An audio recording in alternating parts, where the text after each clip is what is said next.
Wine Talidamu Kuyimba mu ggwanga Uganda okujjako nga General Museveni awummudde oba avudde mu buyinza. Dwaki nkugamba bino? Ng'ennaku z'omwezi 18 Okitoba 2017 poliisi ya Uganda ng'eyita musajja waayo Frank Mwesigwa yategeeza abategesi abategeka ekivulu kya Kyalenga e Busaabala Balunywa Promotions Limited ne bategeeza Balunywa yali awandiikidde poliisi ng'asaba obukuumi n'okugezaako okubanga munnange bakwasa amateeka gaabwe mu kivulu ekyali ekyokubiri nga eno Kyalenga concert yali egenda kubeera wali mu Colline Hotel e Mukono ey'okubiri. Poliisi yategeeza mu bbaluwa gye yaddiza Balunywa Promotions nga kampani yategeka nti tutwala omukisa guno kutegeeza nti ebbaluwa gye watuwandikira ng'ennaku z'omwezi 12 Okitoba 2017 twagifuna era ekivulu ky'obadde oyagala kibeeye ennaku z'omwezi nga 19 Okitoba tekigenda kubeerayo. Kyannaku nti tekigenda kubeerayo era tetugenda kubanga tukikkiriza. Kino kyaddirira poliisi ebigambo byegamba nti no Bobi Wine yayogera ebigambo ebitaali birungi ebyensimattu bwe yali ku kivulu kye ekyebusaabala ekyalenga. Kati nno baagaana okumukkiriza ogenda ku Colline Hotel ennaku z'omwezi 19 Okitoba 2017 okusobola okuba nga staginga oba ayimba concert eyo. Jjukira nkutegeezezza ebbaluwa Balunywa yagiwandiika ennaku z'omwezi 12 Okitoba 2017 n'agiweereza poliisi. Poliisi emuddamu ennaku z'omwezi 18 Okitoba 2017 nga wabula olunaku lumu oba ssaawa busaawa okutuuka ku lunaku olw'ekivvulu naye bategeeza nti tekigenda kubeerawo. Mukama wammwe oyo tukyanoonyereza ku bigambo bye yayogera ebyensimattu ng'ali ku kivvulu kye e Busaabala ekya Kyalenga. Tugenda kutandikira awo. General Museveni agamba Kyagulanyi teri kuddamu kuyimba mu ggwanga Uganda. Bannayuganda bagamba nti Kyagulanyi bamulemesa wajja ekyokulya, wajja akamere. Gavumenti oba mwami Museveni agamba zino ennyimba z'ono omwana butwa bwe nnyini era alagira nti kino tekijja kuddamu kubeerawo, tajja kuddamu kuyimba mu ggwanga Uganda. Naye njagala tutandikireko sayidi z'eno. Mukwano gwange nsaba ogende maaso n'okuba ng'owa video yaffe like.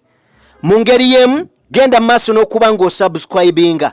Bingi ogenda kuba ng'obiwulira. Ogenda kumanya bingi ebyaliwo ku lunaku olwo olw'ekivulu kya Kyalenga ekyaviirako Robert Kyagulanyi Ssentamu okuba nga tayimba mu ggwanga Uganda. Ddala gavumenti oba mwami Museveni ebyo bye yatunuulira oba ebyo bye bayogera bye byamugaanisa Kyagulanyi okuddamu okuyimba. Njagala byonna tubitunuulire. Tambula nange osobole okuba ng'otegeera bingi. Naye mbadde nsaba tusooke tumanyeeko ne bino nga tetunnatuuka we tugenda. Njagala kutegeeza nti abantu bangi abafiiridde ku Freedom City ne mu baafudde mulimu ate abaana abato amabujje gennyini. Wano twalabye omusajja Dr. Wemulage eyafiiriddwa abaana babiri balambirira. Abaana bano kwabaddeko emyaka 13 ng'ayitibwa Akimati yabadde agenda oba nga yeesunga kibiina kya 7 P7 yafiiridde mu njegene eyaguddewo. Mu ngeri y'emu yafiiriddwa omwana omulala ayitibwa Ibra Kizito wa myaka 11 yabadde agenda mu P6 oba mu kyomukaaga kitalo nnyo nnyini ddala.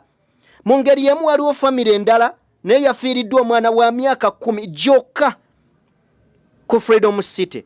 Famire y'ono w'emyaka 10 esaba bwenkanya wabula obwenkanya bwandibadde awo. Naye abantu bangi bali mu kwebuuza gana amabujje bano abaana bato kiki ekibatwazisa mu bivulu okutuuka essaawa 6 ogw'ekiro. Kale nno nabyo biri awo. Mu ngeri y'emu mikwano gyange saagala kubanga nduwaawo njagala batwalako mu bebe ku list tumanye bayimbi 13 abo abalidde empanga mu bayimbi b'eggwanga Uganda. tugenda kutambula speed tusobole okubanga tuva mu bebe cool list tugende ku kyatuleese olunaku olwaleero. Tugenda kutandika ne namba 1 yabadde Grenade Official, namba 2 yabadde Mudra, namba 3 yabadde Azawi, namba 4 yabadde White Bender, namba 5 yabadde John Black, namba 6 yabadde Eddie Kenzo, ate nga namba 7 Dr. Jose Chameleon, namba 8 mwana muwala Spice Diana, namba 9 Carol Nantongo, namba 10 Shiba Kalungi. Bwe tugenda maaso namba 11 njagala kutegeza yabadde mwana mulenzi Rickman, namba 12 Katalian Kando, namba 13 ye King Saha. King Saha yamwogeddeko wano. Yagambye nti King Saha muyimbi mulungi nnyo n'oluyimba lwe lulungi. Kyokka oluyimba luno ekirufudde okubanga lubi kwe kubanga luyimba olugenda maaso n'okubanga ate luvuma n'okutyoboola famire ya muyimbi munne. Singa lubadde teruliimu ebyo luyimba lulungi okukamala. Era naddamu n'agenda maaso n'okubanga agamba nti King Saha mwana mulenzi ono oba omuvubuka ono mu kiseera kino ali mu ddwaliro, baamugambye namutwala mu rehabu. Ebintu bino nze mbyogerako ebbanga nga musirise. Bebe Cool, King Saha atwalibwa mu rehabu biragalalagala. Era Bebe Cool ayongerako agamba nti abayimbi nga bano bawadde ekifaananyi ekibi ate nga bayimbi balungi. Abayimbi abato abajja babagoberera bakopa empisa ezitali nnungi. Yayongeddeko n'agamba nti mwana mulenzi King Saha muyimbi mulungi n'oluyimba lwe lulungi, naye yavuma. Wakati w'okuvuma wakati w'okuvuma n'okuwabula ye tabitegeera. Naye sijja kulwayo nnyo kuba si kye kyatuleese. Njagadde mbayisize mu Bebe Cool list mumanye bayimbi ki abaatopinze omwaka, wabula tiyakomye kola abo bokka. Waliyo ne be yatadde wansi, abo abakubya akayimba kamu ne batulabako ne babula. Muno yataddemu abayimbi bendowooza kale sijja kwogera, wabula abayimbi be yayise One Hit Wonder 2022 yataddemu Winnie Nuwaji n'oluyimba Malaika, David Lutalo Kabisi Kandagala ku namba 2, namba 3 Gravity omutujju tusimbudde. Era wano nga yagenze mu bracket n'ateekayo This One I'm Also Confused, kitegeeza teyalutegedde bulungi. Namba 4 yataddeko Palaso Nsaba, namba 5 n'ateekako Ronald Alimpa Lusuku lwa Cement, mu bracket n'ateekayo Work on Your Discipline, empisa zo zitereeze. Namba 6 n'ateekako Beatrice obulungi bunnuma, namba 7 n'ateekako Martha Mukisa Bize. Be bayimbi be yatadde bali mu One Hit Wonder abatukubyeko akayimba kamu ne batulabako ng'omwaka gwo baalinamu kahiti kamu. Yes, kale simanyi bw'olowooza ku list ya Bebe Cool, osobola okgenda wali mu comment section n'onteerayo obubaka. Mu ngeri y'emu ku bayimbi abaatopinze omwaka, Bebe Cool yabategeezezza nti bagende wali mu Gagamel Records basobole okuba nga balikodinga audios 3 za bwereere kossa ne videos 3 nga za bwereere. Buli muyimbi yagambye sente ze weetaaga ze $150. $150 ndoza giri mitwalo nga 46 na 7 awo. Bw'oba ng'ozizizza mu zaawano $150 ziri mitwalo nga 46 na 7. Kale nno emitwalo gino 47 48 agamba nti gigenda kuyambako bano ba handlers abali security ekuuma cameras ebyuma ebyo kossa n'abo bagenda okukwata. Kale nno abayimbi ogwo mukisa mugukozesa emitwalo 48 na 7 ze $150 genda okwate oluyimba audio ne video. Kale njagala tutambule tugende maaso. Awo nvuddeyo tugende ku kyatuleese. Ekyatuleese ye Robert Kyagulanyi Ssentamu eyagaanibwa okuddamu okuyimba mu ggwanga Uganda ng'ennaku z'omwezi 18 Okitoba 2017, era nga kyava ku kiwandiiko ekyaweebwayo Balunywa Promotion Limited ng'ennaku z'omwezi 12 Okitoba 2017, nga bagoberera ekivulo kyalina okubeera ku Colin Hotel ng'ennaku z'omwezi 19 Okitoba 2017 ne babirinnyamu eggere. Okuva olwo paka olunaku olwaleero Kyagulanyi takkirizibwa performinga ku show yonna yadde staginga ekivulu kyonna mu ggwanga Uganda okujjako bw'akikolera ewuwe Magere awo tebalina buzibu. Bino byategeezebwa omu ku bakulu ba poliisi Frank Mwesigwa era nassaako omukono mikwano gyange. Njagala tutandikira awo. Bingi n'abawandiisi ab'enjawulo nga TV emanyiddwa nga NBS yagenda maaso n'okuba ng'ekuba omutwe negamba Honorable Bobi Wine has been denied permission to hold a music show. Police says bwe batyo. Tugende maaso. Njagala kujjukiza mukwano gwange nti Bobi Wine okuva mu mwaka gwa 2007 azza akuba ennyimba ezibaddemu obubaka obw'enjawulo. Era nga njagala kujjukiza okutandikira wano abayimbi okwetoloola ensi yonna babadde fakita nnene nnyo mu kukyusa ebyafaayo by'amawanga. Njagala kujjukiza mukwano gwange nti omuyimbi amanyiddwa nga Bob Marley yakuba ennyimba nnyingi nnyo e Jamaica eri, ennyimba nga zitunulidde ezaali zitunulidwa ng'ebyobufuzi, naye lwakuba Jamaica teyakitwalira mu perspective eyo, ye yakitwala kubufuula muzira. Rakedube yalwanirira nnyo obusosoze mu ggwanga erya South Africa nnyo okulwanirira, era ennyimba ze bannansi wa South Africa bazeesigamako nnyo ne Africa okutwalira awamu. Kakati mu ggwanga Uganda waliwo abayimbi abazze nga babeerawo nga boogera ku bintu okugeza. Waliwo omusajja amanyiddwa nga Christopher Sebadduka yawaŋŋangusibwa mu ggwanga Uganda n'addukira ebweru w'eggwanga olw'okuyimba ennyimba gavumenti ebiseera ebyo eyalowooza nti nno baali bagisekeeterera. Okufaananako Kyagulanyi Ssentamu mu 2007 yatandika okuyimba ennyimba ezirabika nga zaali zitunuulidde nnyo omuntu wa wansi, ng'atandikira ku luyimba olumanyiddwa nga baali baluyita batyala beekatwe kwinirwa najjo munaku nasatira luli awo bwe lutyo. So yatandikirawo Bobi Wine najja ng'akuba ennyimba ezaamufuula ow'enjawulo, naye at first abantu tebasooka kutegeera Bobi Wine. Ago ge mazima. Nga ne Mwami Museveni w'ataasooka mutegeera ne bannayuganda tebaasooka. Ennyimba ezikyamuukiriza zaaliwo. Era njagala kukujjukiza nti oboolyawo ebintu eby'enjawulo oba eby'amaanyi mu nsi tusooka kubinyoomereza. Abantu batandise otegeera obubaka obungi obuli mu nnyimba za Kyagulanyi nga ze mu by'obufuzi, ne baddayo ne batandika oziwuliriza. Wabula oluvannyuma lwa gavumenti okurealizinga nti ekimu ku tukikuba oba ekimu ku kintu ekitukuba ku Kyagulanyi mulimu okuyimba, balina okuyiiya engeri yonna emuwummuza oba emujja ku kuyimba. Ebigambo byali bingi, essanyu lyali lingi. Mujja kujjukira ebivulu ebibiri ebyasembayo ekyali e Busaabala. Amazima gali nti Kyagulanyi yakuba ya blastinga, ge mazima. Bingi byeyayogera ku kivulu ekyo.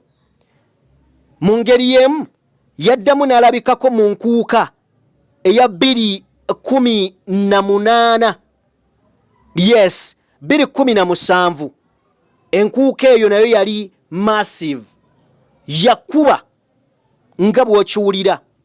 Abakulu ne bagamba kakati tulina okukwata tugende maaso n'okuba nga tumyumyula.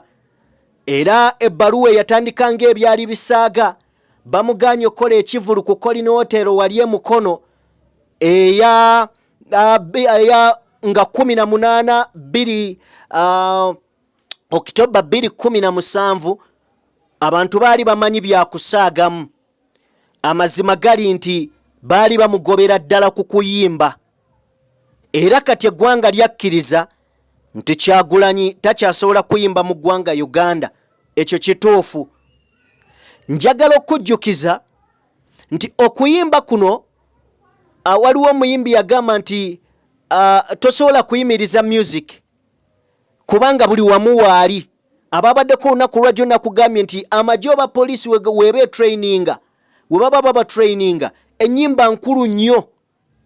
Kati Hassan Nduga yagamba nti oluyimba osobola okuyimba oluyimba ne lukusooka maka amalungi ne mamotoka. Kati kino kye baaziyiza era amateeka mangi agajja, amateeka mangi ge baaleeta. Omwali etteeka ery'okubanga omuyimbi waba agenda recordinga oluyimba ateekeddwa okukwata script yaalwo oba lyrics ezo n'azikwata n'azitwala ewa minisita n'asooka yeekebejja okulaba oba ddala oluyimba olwo lutuukagana n'omutindo gavumenti gweyagala. Ekyo simanyi oba kyakoma luddawa, simanyi we kyakoma ne be kyakolako kyabakolako. Byonna kwali kuziyiza bubaka obuli mu nnyimba oba bufulumira mu nnyimba za Kyagulanyi okubanga zitambula. Naye omulembe guno muzibu gwa kuziyiza, gulimu tekinologi. Abantu ennaku zino ebintu bitambulira ku masimu, kompyuta, laptop, ebintu ebifaanana bwe bityo. Kyova olaba n'amateeka mangi agazze nga Computer Misuse Act eryaleetebwa omubaka Nsereko okusayirentinga abantu abo abalina kye baba baagala okwogera, ate nga kyali kikontana n'etteeka erya freedom of speech eryo ddyo dikuweebwa nga munnansi. Kati etteeka Muhammad Nsereko lyaleeta ate lyali limenyawo etteeka. Kale nno Kyagulanyi ebimu ku bigendererwa lwaki baamugaana okuddamu okuyimba mu ggwanga Uganda bwe bubaka bwe yali atikka mu nnyimba. Ate mu kiseera kye kimu njagala ojjukira abantu bangi abaavanga gye bavudde Mbalala, abavudde Luda, abavudde Luddawa nga bajja ne beeyiwa e Busaabala. Obubaka obwo bw'obutikka abantu n'obuwereekerezaako ebigambo nga bye yayogera ku kivulu kya Kyalenga, amazima gali nti buyinza omumotivatinga abantu ne bayingiramu ekirala. Kati ekyo gavumenti yayagala esooka ekijjewo. Oyinza okuŋŋamba nti kituufu Kyagulanyi abantu bamulaba ali wonna waali, naye abalina amasimu mu Uganda bali bameka?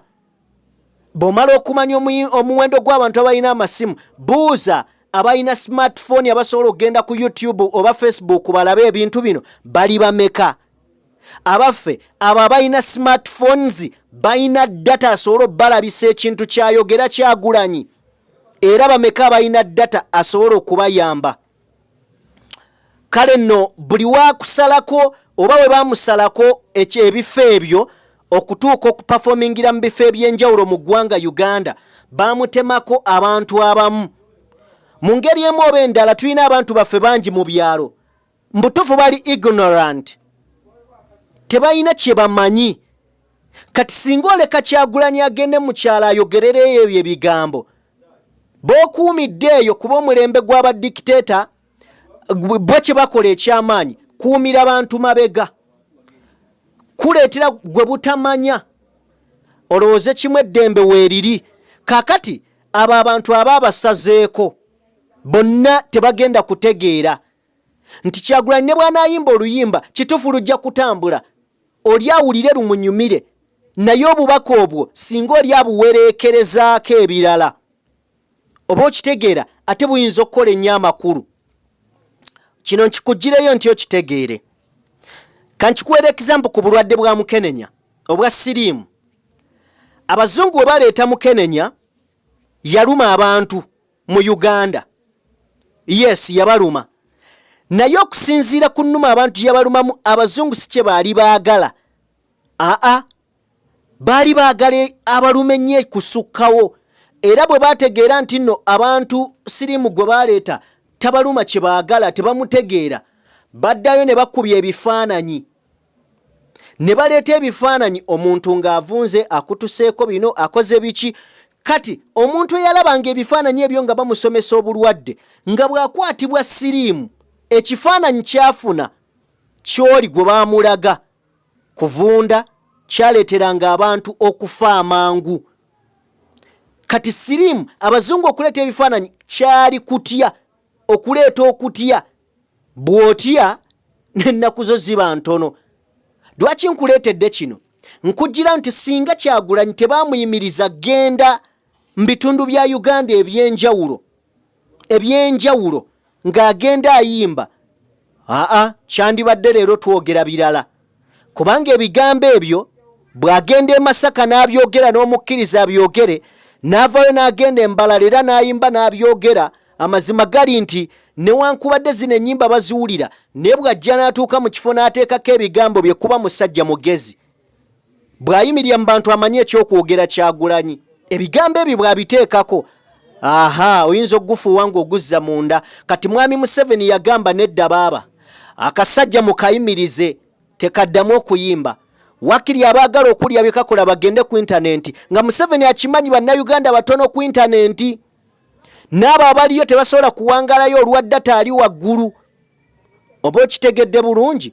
So kati awo yengeri Museveni gye yayimirizaamu Kyagulanyi, era omuntu yenna alowooza Bobi Wine ogenda maaso n'okuddamu okuyimba mu Uganda nga mwami Museveni tibahabulwa kaguta waali, ekyo kiyinza okuba ekizibu, kubanga Museveni amanyi kye bayita music. Naye yennyini mwamuwulyako yayimbako Mpenkoni n'oluyimba, alabika alina ennyimba nga 3. Newankubadde yaziwandiika ate yavaayo na complaining nga bamumma ssente ze, naye ekyo si kye kyandeese. Kati Museveni amanyi kye bayita amanyi music kyeki.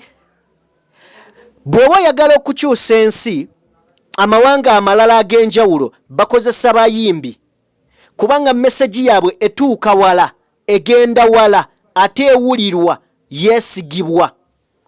Kati mwami Museveni teyayagala kasajja kano, olwedde kaali kaamulira dda munda, ate buno obubaka obukambwe bwe yaddamu okuleeta, yayagala amuyimirize okuyimba mu Uganda, n'amateeka ne bagateekawo ku radio station ne TV stations ez'enjawulo mu Uganda, obutakuba nnyimba zeefaananyirizaako za byabufuzi. Njagala kukwebaza mukwano gwange abadde atambula nange, webale nnyo webalire ddala okuba ng'otambudde nange. Mukulikeeyo mu 2022 ate era ne mbaaniriza mu 2023. Nsaba tutambule ffenna. Waliwo mukwano gwange yangambye olunaku olwajjo nga ngezaako okutumira amawanga ge tutambudde nago, omwabadde eggwanga erya Uganda wano wetuli, USA, UK, Croatia, Canada, Denmark n'amawanga amalala. Ye yabadde South Africa. N'agamba otumidde bonnaffe ab'e South Africa nga totugambye. Bannange ab'e South Africa mwebale nnyo, mwebalire ddala okubanga mutulaba. Mwebale nnyo, mwebalire ddala. Mbateeredde wano olunaku olwaleero. Mukama Katonda abankuumire. Mubeere bulungi, mweraba. Peace and love.